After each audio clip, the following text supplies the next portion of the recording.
mistakes.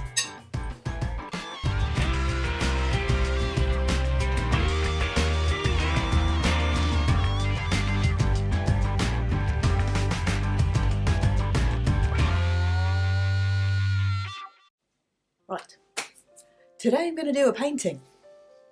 Last week you followed me making a puppet from scratch, so I thought this week I would do a painting from scratch. So I'm going to copy a painting today. I'm going to copy a painting called Destiny by John William Waterhouse, who was a pre-Raphaelite painter, and I'm going to try my best to paint it in his style. I'm going to twist it a little bit, turn it to something else, so it's not going to look like the original, but I'm going to try my best to paint it in the same way they would have painted. Normally I would paint straight onto the canvas. I would draw with my paintbrush because at art school that's what I was taught. But the pre-Raphaelites would draw very detailed drawings first and then paint as if they were sort of painting by numbers. That's been a challenge. I do have a basic drawing now that I'm happy with. I'm going to go and start painting. You'll have to excuse the dog. So to start with, on this painting, I'm just going to put some basic washes in just to kind of delineate what I'm doing, and it makes my life easier, because one of the scariest things about painting, starting painting, is that big white space that makes you go, oh, I don't want to ruin it. Now, one of the reasons I'm working quite lightly as well on this is because something the pre-Raphaelites did was to work in washes. So working quite a lot like they were using watercolour, but they weren't.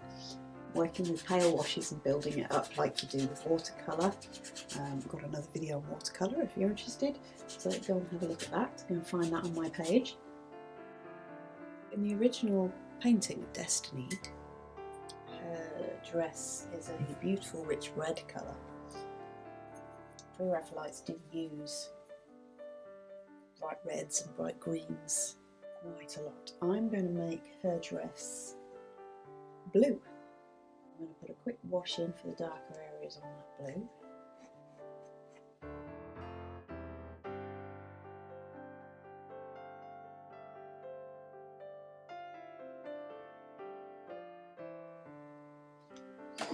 So I'm going to do a little bit of work on the skin tones now. Again, I'm staying with the kind of wash method. But the pre-Raphaelites would always work on a very white ground to start with, because the painters that they idolised were not the painters that were working around them, but 15th century painters like Raphael and Michelangelo. And of course they painted frescoes, which were paintings on plaster. And when you paint on plaster, there's a certain degree of luminosity in the work, and that's what they were trying to emulate.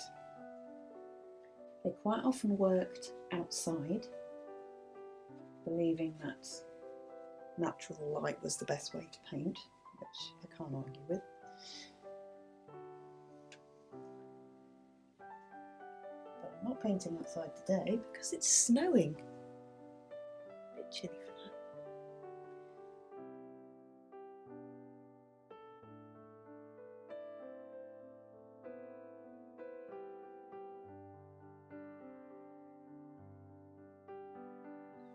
So I'm onto the skin tones now,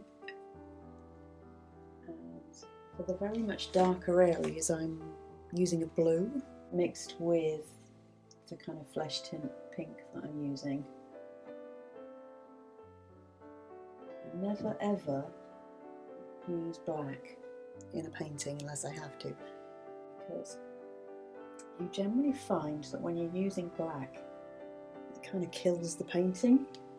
It's strange, your eye will go straight to the point where you've used the black. What I do instead, most of the time, is to have a mixture of dark blue and burnt sienna, which together make a nearly black, if you like, a very deep brown, which is often good enough. This front hand is at a really weird angle in the painting, so I'm trying to draw what I see, but it's difficult because it's a bit of an optical illusion. It's going to look weird until the rest of it is in there, until the other hand is next to it. Sometimes you have to kind of trust what's in front of you, even if it looks weird. You have to kind of trust your source material, because if the source material looks right, then yours is going to look right eventually if you copy that. So the trick is to trust in the process and just keep going. I can tell that this hand is going to bug me till the end of the painting, but that's okay.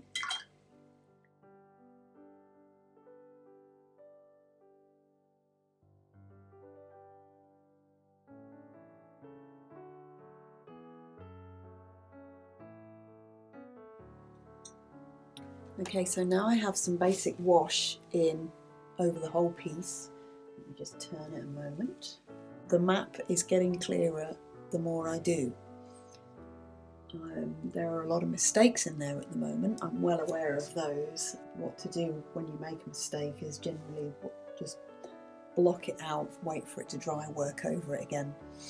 And don't panic. That's the biggest thing. Don't ever panic when you're painting, because you can always go over, change things, do things again, have another go. There is nothing to be stressed about. And I know that's easier said than done, I really do.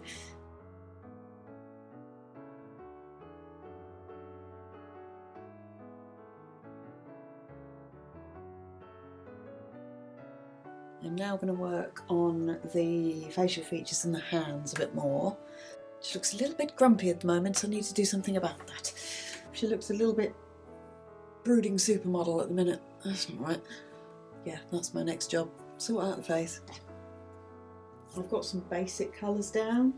I've used some blues to bring some depth and some darkness into it. So now I need to pull in the features, try and blend it a little bit better, get a bit more depth because she's a little bit flat.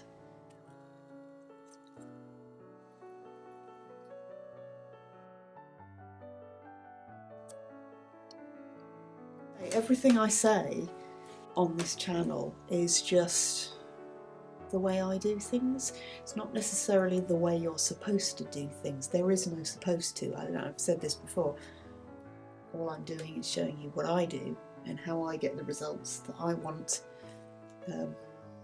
It's up to you how much you take from me.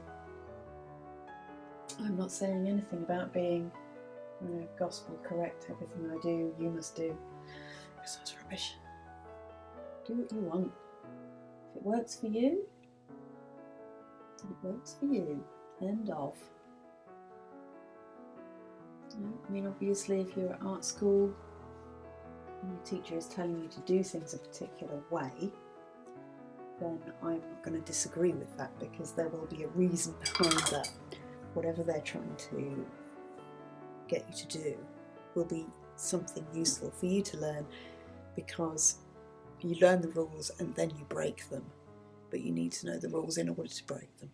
So do as you're told at school, whatever, but then take all that information into your own style and make it yours on the other side. I don't know, she's starting to look any more innocent and a bit less stroppy. I don't want it to look stroppy. This isn't stroppy. Starting to look a bit more human and a bit less pouty. Oh, this isn't pouty.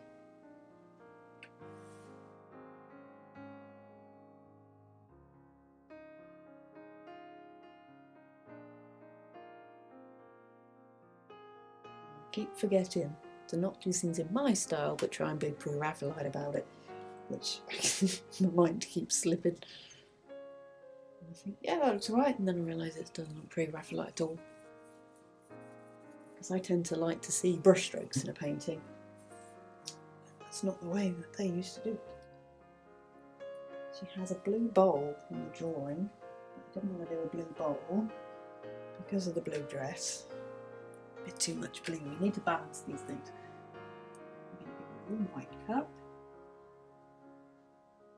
There's also three Raphaelites who are obsessed with symbolism. And I think a little white cup looks quite innocent, as Alice is supposed to be. I did a little video a little while back about easy mistakes to make. And one of my easy mistakes to make is getting ellipses wrong. Make sure when you have an ellipse at the top of a cup, whatever, that bowl does not have corners on its edges. Round things do not have corners, so you have to make sure that your two edges either side have a nice curve to them.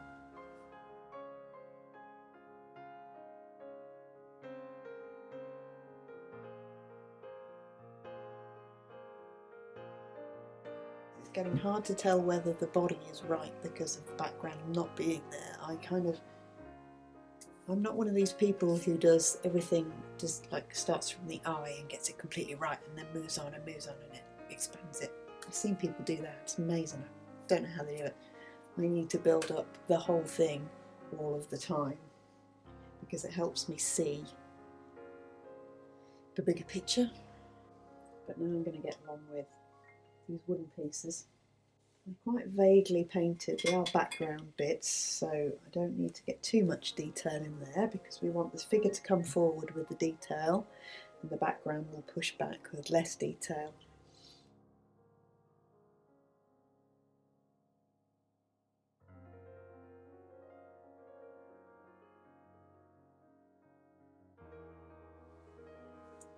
So I'm trying to add, all the way through this picture, I'm trying to add these accents of blue, because the blue is so central to the image that it needs to follow through the whole thing for it to work. You know, wood isn't just brown, marble isn't just white. Always bring in some accents of a particular colour into a painting and it gives a bit more life.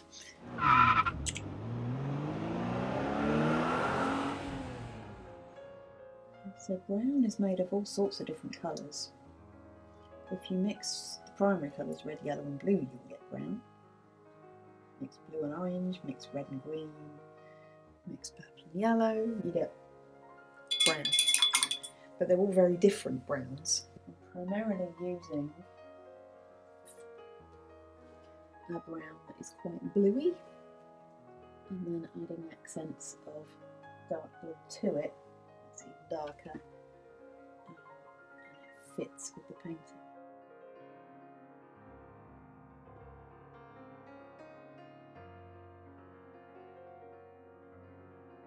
It's always a good idea to not do a painting all at once, to separate yourself from it for a certain amount of time, which is what I've done by doing it in 2 days. The reason for this is you come in on the second day and you see it with completely fresh eyes. You can suddenly see all the things that aren't right. It's really easy to find all the mistakes that you made on the first day. So I've come in this morning and gone, ew, at a lot of this. She still looks really, really annoyed. And I think that's got a lot to do with the jaw here, because if you take that away, she does look quite innocent. It's just when you put that there, happy, sad, happy, sad. We've got something going on here. I don't know what happened there. She's got like no body in that bit for some reason. The background I'm kind of not happy with, but that's kind of the pre-Raphaelite thing, to leave it vague like that. So I've got to leave that alone.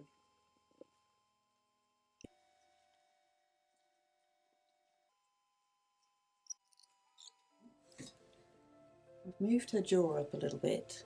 I've moved her eye, not so much white in her eyes, so not so big. And I've pulled her jaw back. I've also shortened the lips a little bit. She doesn't look quite so much like a stroppy teenager now. Hopefully. She still looks quite annoyed. I don't know. I'm going to keep working on it. See, you come in the second day and you look at it and you think, why did I do that? That's terrible. Oh dear, that shouldn't be there at all. That bit there. So yeah, completely repainting this bit. Good God, I did get this wrong. Wowzer. So wrong. But fixable, that's the thing. Everything is fixable. Do not panic. Right, so I'm going to show you now. I've made quite a big change on the face. That's the reflection. You can see where it was before. And I had another look and it was clearly in completely the wrong place. But this is the sort of thing that happens in painting and it's not to be panicked about. So I have just whited out the bit I didn't want, moved it to the place I did want it. I've changed her jawline completely. And now I'm just going to keep going. I'm going to move over to this hair because I've it's very yellow. And I know she's blonde, but it's very yellow. So we need to look into that. Kind of channeling Bob Ross at the minute. At some point, there needs to be a happy little tree in this painting. You may notice, every time I do something, I then go and sit back here off camera. Hello, I'm still here. Because the further you are away from it, sometimes the better you see. You can see the bigger picture, see the wood for the trees, lots of other metaphors.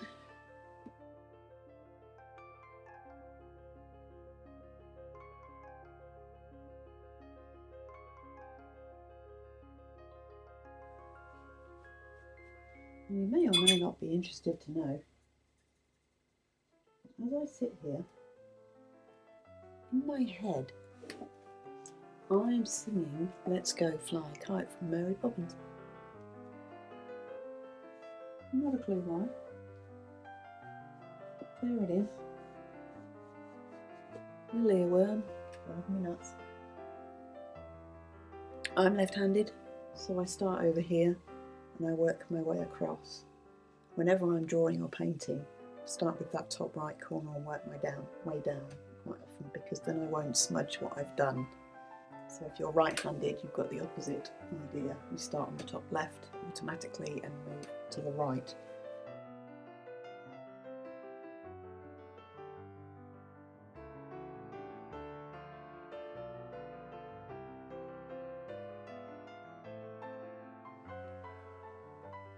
Okay, so now I'm going to go back in and tackle the hands and the cup. I'm happy now with the face and the hair and this bit across here. This is the scary bit. I'm going to have a go and I'm not going to worry about it. And if I get it wrong, I shall let it dry and I shall have another go. Hello, doggers. How could anybody not love that little face? Look at it.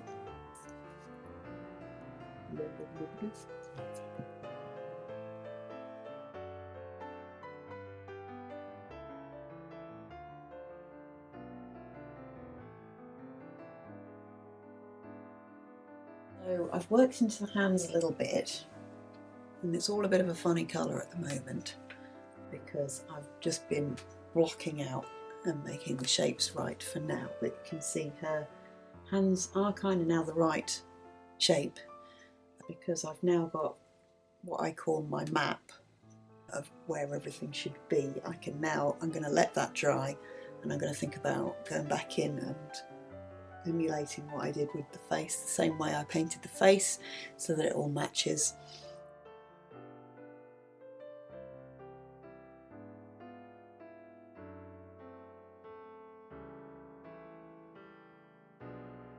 Okay, so I've got a bit further with the hands.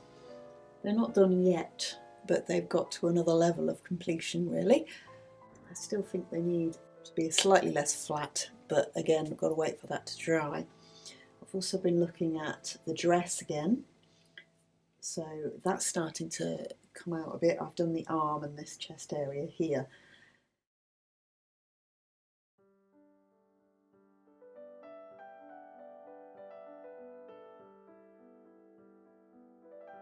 Okay, so now I've completed all the way down to the bottom of the dress. I've done some work on that table at the bottom as well, and the frame for the mirror. I've still got a little bit of work to do on the hands because it's not quite sharp enough yet for my liking. I've added this green here just to give me an idea at the moment. Again, that's me just mapping out. It's not going to be that green.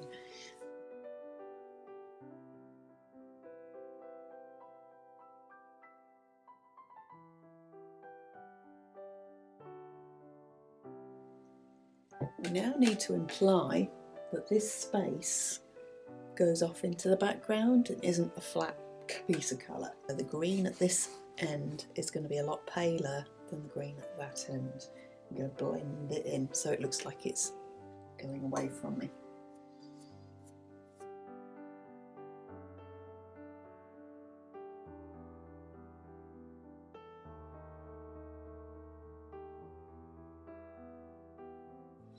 Right, sky.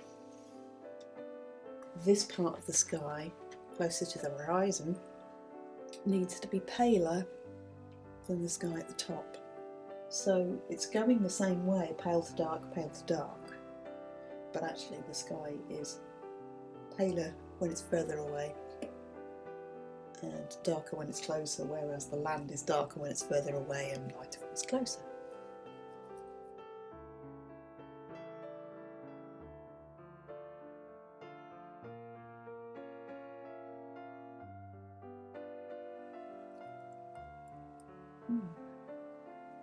Yes. Okay, right, bunnies. I have two little bunnies that I've just drawn because it's not a good idea to go straight into the canvas. I know you can correct things, but still it's a bit nerve-wracking to do that. So I've got my two little bunnies there. I'm going to put somewhere here.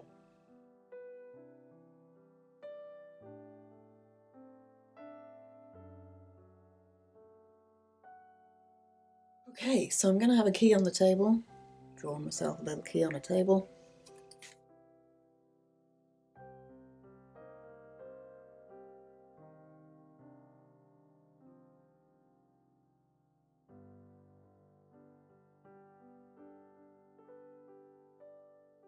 I think I'm done, but I'm going to obey my own rules now, and I'm going to go away from it just for a bit, and then come back, look at something else. In fact, it's nearly 6 o'clock, so I'm going to go have some dinner. Then I'm going to come back and look at it again. I'm going to make sure I'm happy with it. I'm hoping that that has helped you to see how a painting works. That was the whole point of this exercise, for you to watch me the way I paint something, so you can just see the process. Again, it's my process, it's not anybody else's, and I don't pretend to show you anything that's the rules, because there's no such thing, really. There are techniques, there are methods, but there's no this is right, this is wrong, ever. I've gone a bit surreal with the drink me. You can see there. Yes, is it good? You like it? It's taken me about 11 hours to do in total from start to finish, and over 2 days. I'm going to have a rant now, because artists undersell themselves. Now, for example, minimum wage in the UK is about 8 quid. This has taken me 11 hours. So if I were to be paid minimum wage for this, it would be worth £88. Now, that seems like a lot, but again, like I say, that's minimum wage, so a lot of artists will undersell themselves. So next time you see some art in a shop that's for sale, have a think about what it's taken someone to do that. So, rant over, okay, but a lot of artists are working for far less than they are worth. Myself included, I've done it too. I've given people discounts left, right and centre and then regretted it when I'm selling my work. I hope you enjoyed watching me make that. I certainly enjoyed doing it. It was a bit of a challenge. Can you hear that? That's the dog having a drink out of his bowl under the table. A nice accompaniment.